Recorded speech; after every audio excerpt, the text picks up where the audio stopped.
So you're watching this video, you're thinking about moving out. Well, before you do, just watch this video from beginning to the end if you're thinking about doing it. So the first thing you want to do, pay off all that debt. What I mean by debt is your credit cards.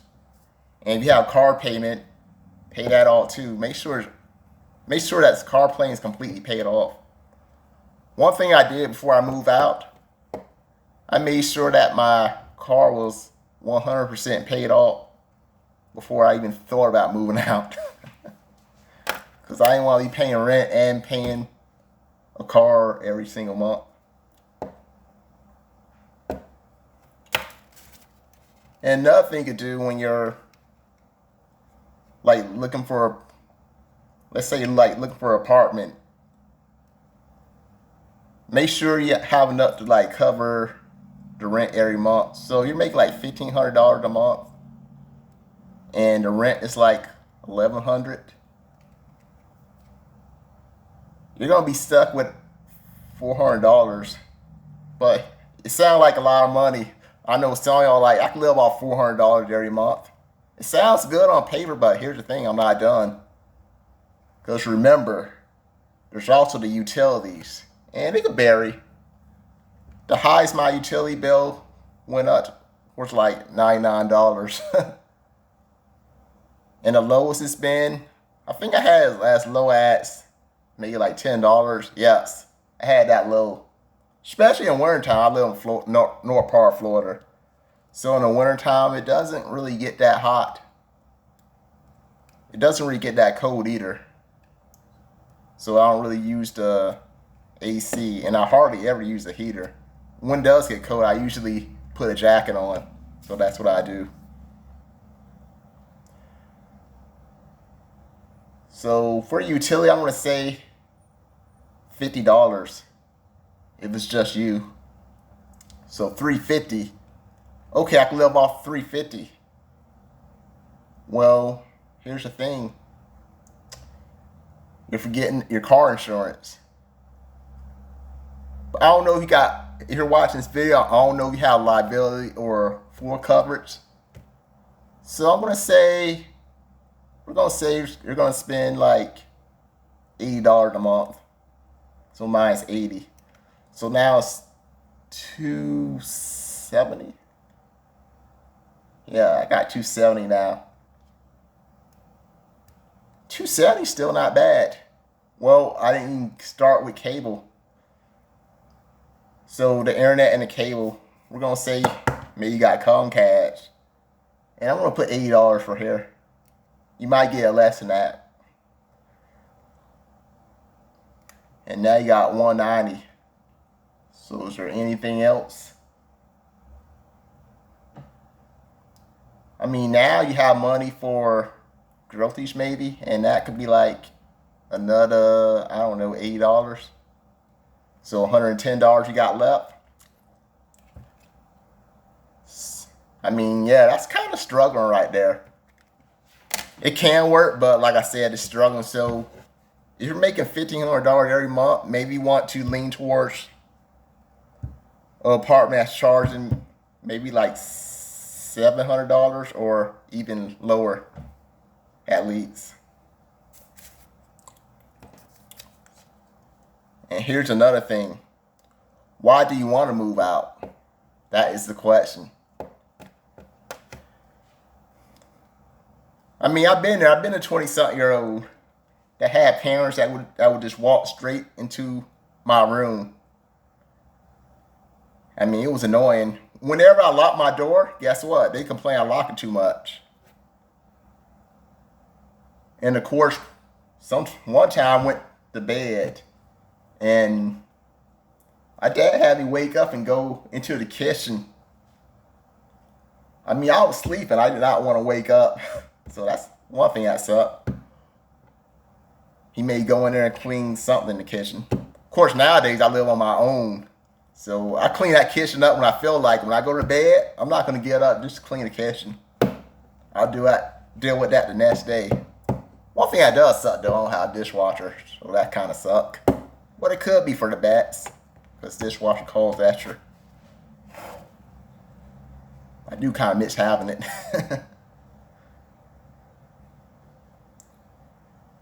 And another thing that kind of sucks when you're living with your parents, every time you leave, they always want to know where you are. Sometimes you just don't want to tell your parents where you are. Sometimes you just want to go out and just chill maybe. You don't always want people to know where you are.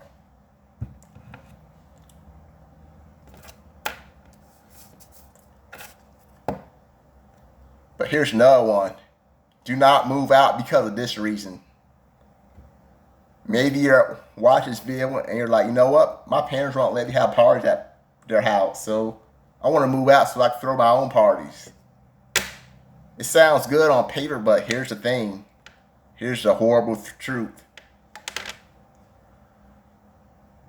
Some of y'all, when y'all move out, y'all gonna be very disappointed when y'all try to throw parties. Because when I move out, one of the first things I tried to do was throw a party. I was going to throw a party. I was going to do it consistently too. I know some of y'all are probably like, you know what? I'm going to have a party every week when I move out. But for me, it just didn't happen. Every time I try to throw a party, it just didn't happen. And I've been here I've been living in this place for like 4 years. And I only had one friend actually come to my place.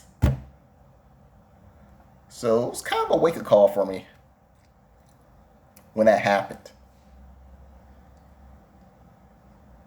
And want to know what's funny? When I was living with my parents, I actually was able to throw a party when I was living at my parents' house. So I figured once I had my own place, it'll be easier. But it just didn't happen. People are weird though. Sometimes I just can't stand people. But of course, maybe my friend watch this video, he'll feel bad and actually show up more. So we hope. So do not move out just to have a party. Because I'll be honest with you, that's one reason I did move out. I kind of want to have parties. If I knew that my friends were going to dog me out like that, yes, I would have stayed. I would have probably stayed with my parents a little bit longer. And here's the question, the $1 million question. When you move out of your parents' house, should you buy or should you rent?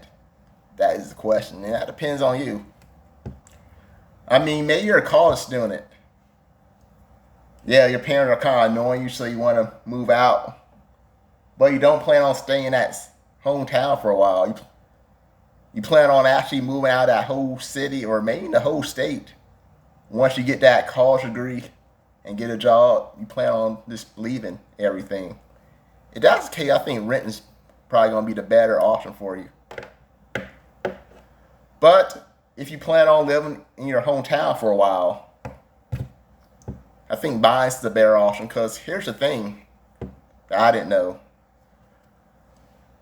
I hope you're still watching this video, because if you're thinking about moving out of your parents' house, you want to listen to this really good.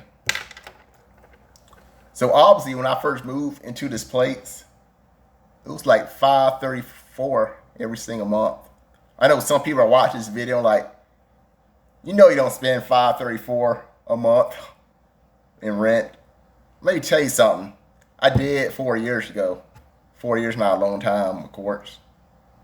I don't now, and I'm going to tell you what happened. So obviously, I knew rent would go up over time, but I didn't think it would just shoot up every single year. I just didn't think it would happen. So I was spending $534 1 year. The next year, it shot up to like $41. So then I was spending like $575. So obviously I was losing an extra $41 every single month. The next year after that went up like $20. So it's not too bad. It was $5.95. So it wasn't too horrible compared to the other year. The year after that, they actually did try to raise up to like $6.55, but I was able to negotiate it down to like $6.35, I believe it was. So I was spending that much. So I went from like $6.95 to like $6 $35. Then the year after that, which is this year, it went up to like $675. And instead of doing it yearly, I was actually trying to do it like for 2 years, so it wouldn't change for 2 years, but you can only do it for like 16 months. So I did 16 months. So I don't have to worry about my rent going up to like the end of next year.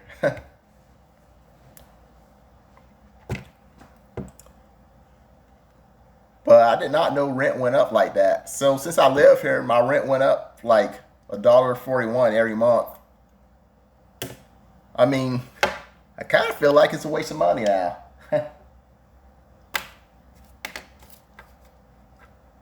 So if I knew what I knew now, if I could go back in time and talk to my younger self, I would tell him, you know what? Go with your parents for like a year or two, just 1 or 2 more years. Save up some money. Maybe like around $15,000, $20,000 to make a down payment on a condo. That's actually what I'm gonna try to do now. Save up money to make a down payment on a condo. So if I would have did that, guess what? My monthly payment, which would have been mortgage, by the way. I've been paying mortgage every single month. So let's say the mortgage was like $700. So if I pay that every single month, guess what? Next year it's still gonna be $700. 4 years from now, it's still gonna be $700 every month. So it doesn't change. So that's one good thing about buying compared to renting. Because let's be honest, if I was still only paying like $534 every single month, I'll be actually saving quite a bit of money right now.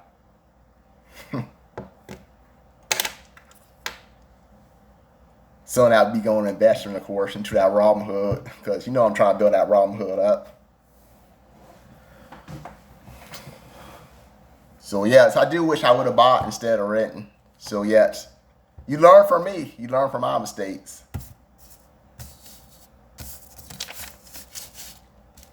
I do plan on moving out of Florida at some point, but that's gonna be a while.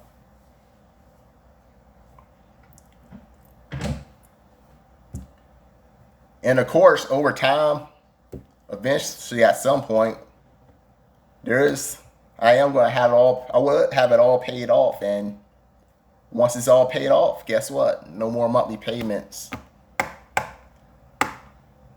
If you're buying a home or whatever, after like 30 years or maybe in less, you will have no more monthly payments.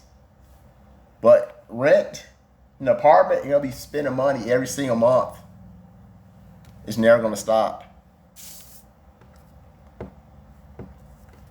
And now roommates, you can use roommates for when you're buying or renting. Roommates are good. So if your apartment costs $1,100 every single month, you and a roommate, I'll split that in half and pay $550 each. Or maybe you're buying. If you have like an extra room, you get a roommate. Charge your roommate $400 or $500, whatever appropriate. You use that extra money to save and invest some breathing room, or just to pay off your mortgage fast or whatever you want to do. One thing you gotta check out with a roommate though. Make sure you look. There's like these websites now. I know Ben Verified is one of them. Make sure you look at their background. Make sure they haven't committed like any serious crimes. Obviously, it just, if your roommate is like, say like a 25-year-old, and it said that and his only record was, I don't know, maybe he committed graffiti when he was like 18. I mean, that's old. That's not who he is now, obviously. So I want to pay attention to that. But if the crime is more serious, like he committed rape or he committed assault, I would not let that person in as my roommate. Make sure your roommate has a job too. Make sure he has money coming in. Look at his records, his job history. Make sure he's not the type that always quits his job.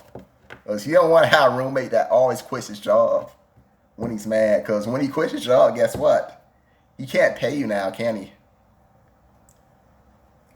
And make sure he actually has a job. So if he has on his resume that he's working at Taco Bell, if he gives you like some number, call that number, and maybe that person, who knows, that could be his friend covering for him, saying yes, he works here. He does work here. He makes some good money. You also gotta look online. You could Google that resident online, Taco Bell or whatever, and you can talk to the real person, the real job, and he'll be like, oh yes, he did used to work here, but I had to fire him.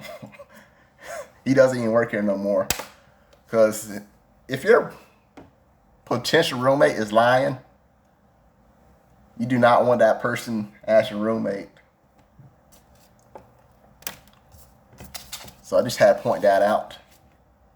So I hope this made y'all think twice about moving out. So there's nothing wrong moving out of your parents' house.